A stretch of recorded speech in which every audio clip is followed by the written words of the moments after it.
guys, balik lagi sama kita berlima dari mahasiswa yang lagi bokeh tapi udah makan. Hari ini kita mau kulineran di pinggir jalan depan kampus yang katanya tuh baksonya yang paling enak sejagat raya sih. Nah iya bener tuh, ini tempatnya tuh ramai banget ya, sampai biasanya tuh pada susah parkir motornya. Nah kalau kita nanti jalan kaki aja, katanya sih kalau belum makan bakso ini hidup lo belum sah. Lebay banget sih ya, tapi jujur aku lapar parah dan bau baksonya tuh nyamperin hidung aku dari jauh. Padahal aku baru makan, tapi karena ngebayangin baksonya gitu, pengen makan lagi. Oke, sebelum kita kebanyakan ngomel, kita langsung aja ke pedagangnya. Yuk guys.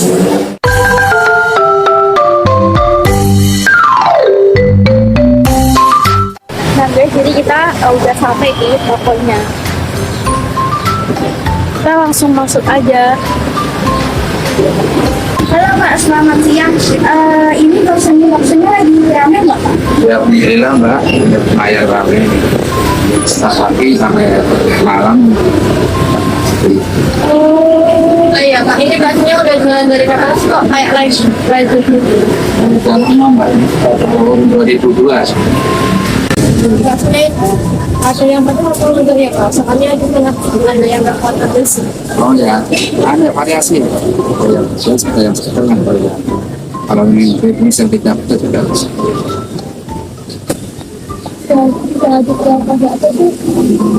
Satu hari bisa sampai berapa porsi? Makasih ya Pak.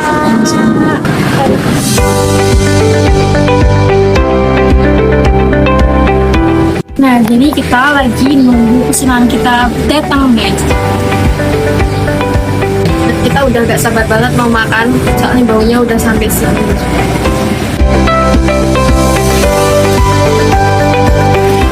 Ini guys udah jadi baksonya. Oke, mari kita makan.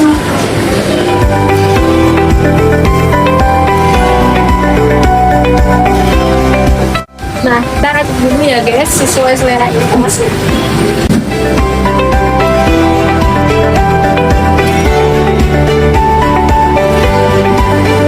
Oke guys, kita mau review nih.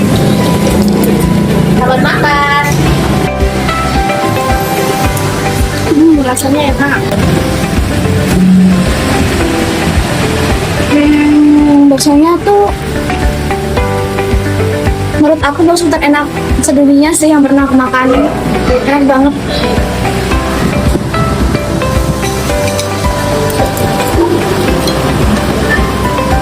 Itu baksonya empuk banget, bumbunya tuh meresap ke kuah-kuahnya. Nah, kebetulan aku juga pesen mie ayam ini dan rasanya nggak kalah enak sama baksonya.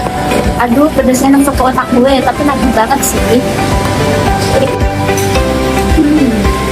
Aku yang nggak pedes aja udah ngerasa enak banget.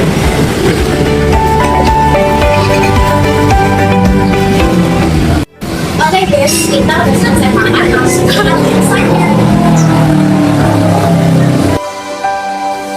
Oke, ini sudah makannya. Kayak bakso, mie ayam satu sama es teh satu. Kenapa berapa? Mie ayam sama Mie ayam pangsit sama es teh. 3 bila. Oke, terus bisa Pak? Pak, saya satu satu. Tentang ya, Pak, saya pesen es teh sapi sama es teh satu. sama.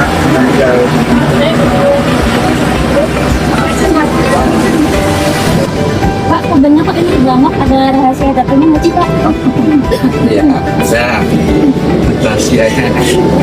Oke ya, atas tangan. Kayaknya tadi saya belum kalau terperhati. Wah, meriah ya, cocok buat mahasiswa kira kayak kita.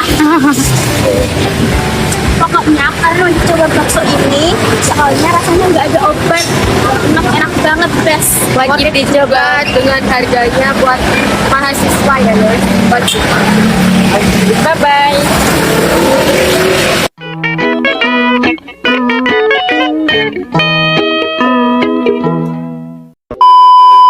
Nah, berdasarkan percakapan antara mahasiswa dan penjual bakso dalam video tersebut, Berikut ada analisis mendalam mengenai kesalahan berbahasa yang dilakukan.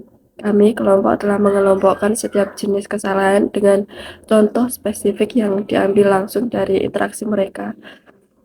Nah, kesalahan pertama yaitu kesalahan leksikal, yang artinya pemilihan kata atau diksi. Kesalahan ini terjadi karena pemilihan kata yang tidak sesuai dengan Kamus Besar Bahasa Indonesia atau penggunaan bahasa percakapan. Contohnya yaitu kata tidak baku, mengucapkan kata enggak atau gak.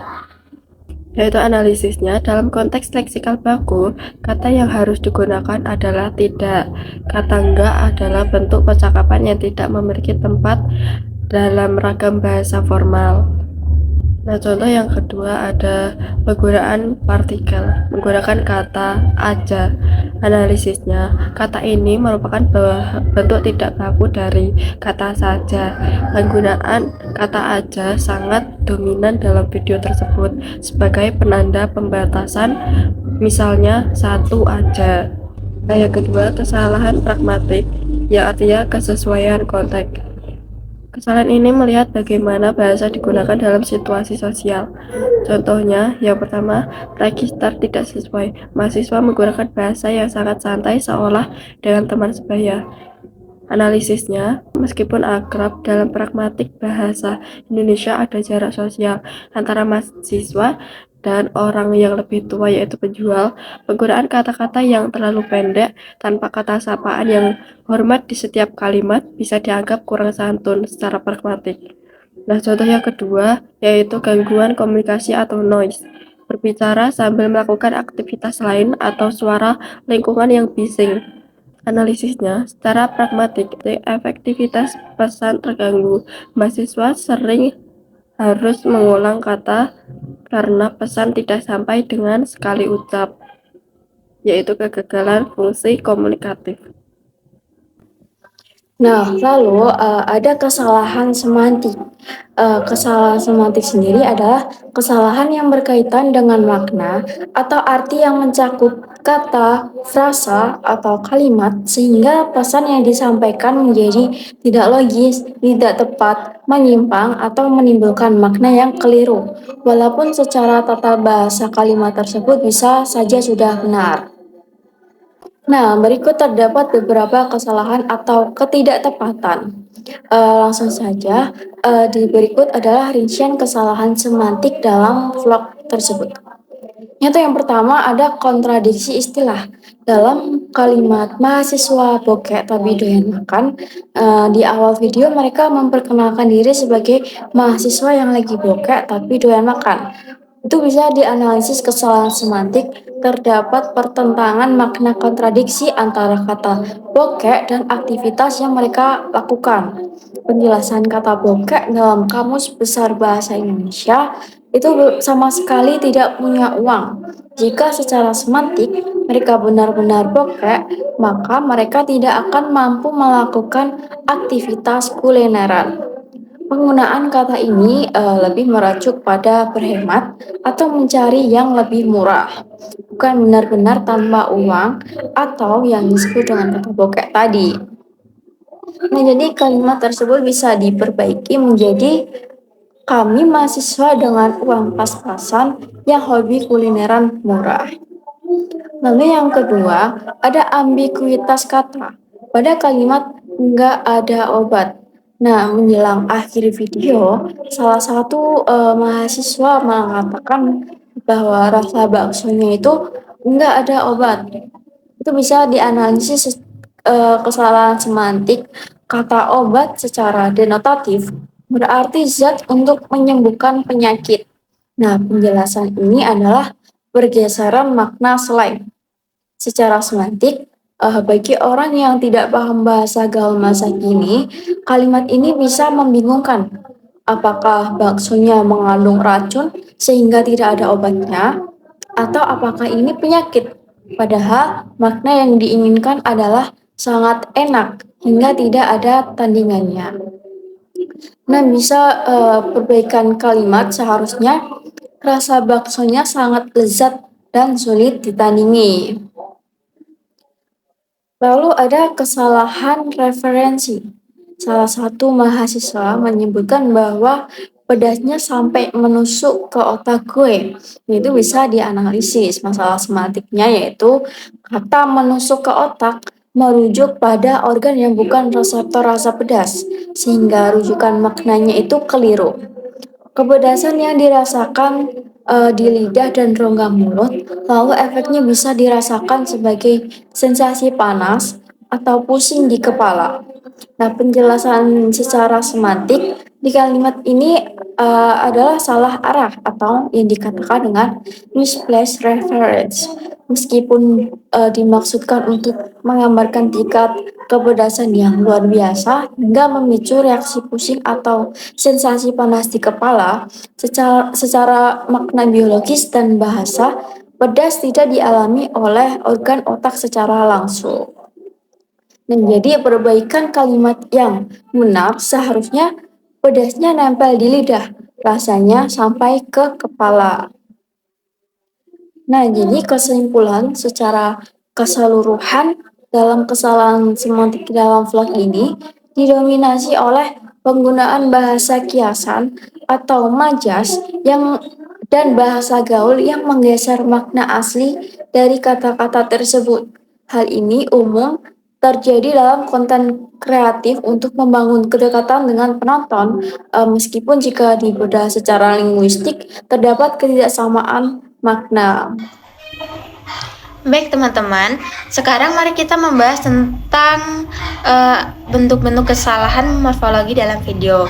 Tapi sebelum kita menganalisis kesalahan apa aja sih yang ada di dalam video tersebut, mari kita mengenal terlebih dahulu morfologi dalam bahasa Indonesia. Nah, morfologi dalam bahasa Indonesia adalah cabang ilmu linguistik yang mempelajari struktur internal kata, pembentukan kata, dan perubahan bentuk kata, seperti penambahan imbuhan, pengulangan, atau penggabungan, serta dampaknya terhadap makna dan kelas kata, dengan objek kajian utamanya adalah morfem atau unit terkecil bermakna. Jadi itu ya teman-teman pengertian tentang morfologi dalam bahasa Indonesia. Baik teman-teman, selanjutnya mari kita membahas tentang bentuk-bentuk kesalahan morfologi dalam video. Yang pertama itu ada kesalahan afiksasi atau imbuhan. Ini pada kalimat baksonya jual murah. Kenapa ini bisa Kenapa ini bisa dikatakan kesalahan? Karena kata jual merupakan bentuk dasar verba. Dalam konteks kalimat tersebut, subjek atau baksonya itu menerima tindakan, sehingga bentuk yang tepat adalah verba pasif yang memerlukan imbuhan di. Penghilangan imbuhan ini menyebabkan kata tidak terbentuk secara morfologis sesuai dengan kaidah. Jadi bentuk yang benar yaitu baksonya dijual murah, bukan baksonya jual murah. Baik, selanjutnya ada kesalahan kedua. Kesalahannya yaitu pembentukan derajat perbandingan. Nah, ini pada kalimat paling terenak. Nah, kenapa bisa disebut salah? Karena kata ternak itu telah mengandung makna superlatif. Karena prefiks ter menandakan tingkat paling. Penambahan kata paling di depannya ini menyebabkan pengulangan makna pada tingkat morfologis. Hal ini disebut superlatif ganda dan dapat dianggap tidak efektif dalam bahasa baku. Nah, jadi bentuk yang benar yaitu terenak atau paling enak ya teman-teman, bukan paling terenak, tapi seharusnya terenak atau paling enak. Nah, kemudian kesalahan yang ketiga ini ada kesalahan pemilihan bentuk kata dasar. Ini ada di kalimat baksonya bikin nagih. Nah, kenapa ini bisa dikatakan salah? Karena kata bikin merupakan bentuk tidak baku dari kata membuat. Selain itu, kata nagih berasal dari bentuk kata dasar tagih yang mengalami perubahan makna secara informal. Secara morfologis, bentuk ini tidak sesuai dengan bahasa baku karena tidak mengikuti pola afiksasi yang benar. Nah, kalimat yang benarnya yaitu baksonya membuat ketagihan ya teman-teman, bukan baksonya bikin nagih. Tapi yang benar baksonya membuat ketagihan. Jadi, itu ya teman-teman bentuk kesalahan morfologi dalam video. Ada kesalahan sintaktis atau susunan kalimat.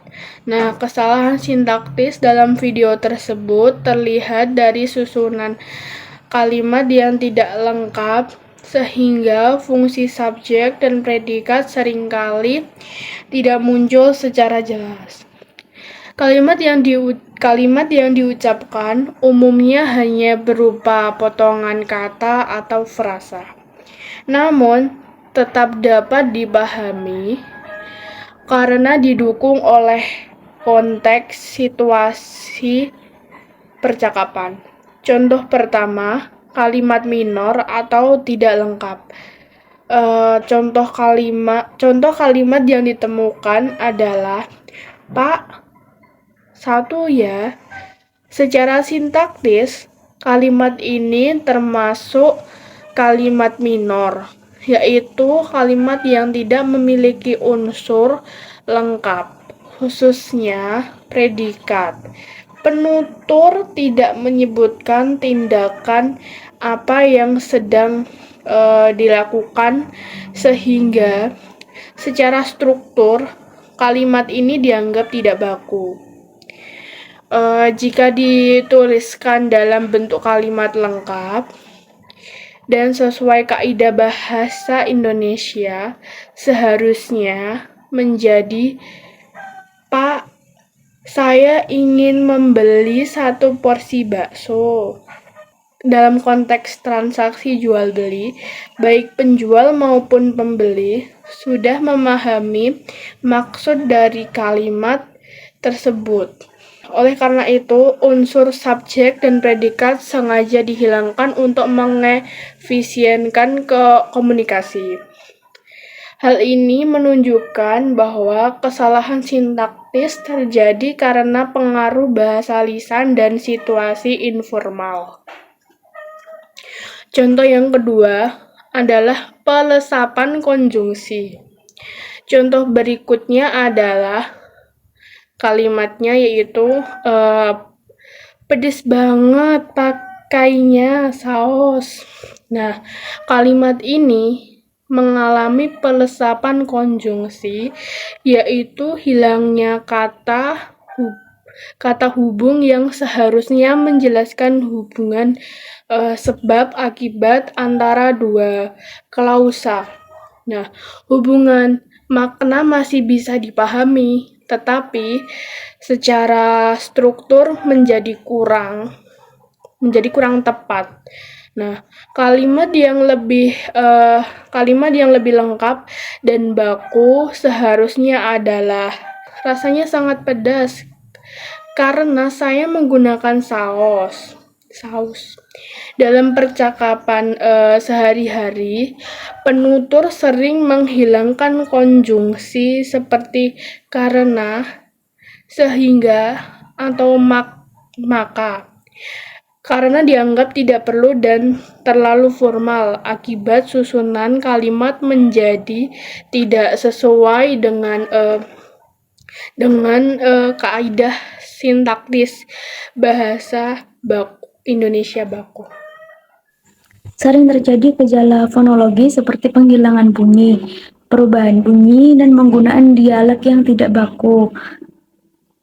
Berikut adalah rincian kesalahan fonologis dan perbaikan kalimatnya. Nah, yang pertama itu ada gejala elisi. Banyak kata yang kehilangan fonem di awal atau tengah karena diucapkan dengan cepat. Kesalahan mengucapkan kata udah, analisisnya fonologis, terjadi penghilangan fonem konsonan S pada kata sudah. Perbaikan kalimat dari nah guys. Jadi kita udah sampai di baksonya. Menjadi nah teman-teman, sekarang kita sudah sampai di warung baksonya. Itu. Lalu yang kedua itu ada peluluhan fonem vokal. Dalam bahasa lisan sehari-hari sering terjadi penyederhanaan bunyi vokal rangkap. Kesalahannya antara lain itu seperti mengucapkan rame. Analisis fonologis fonem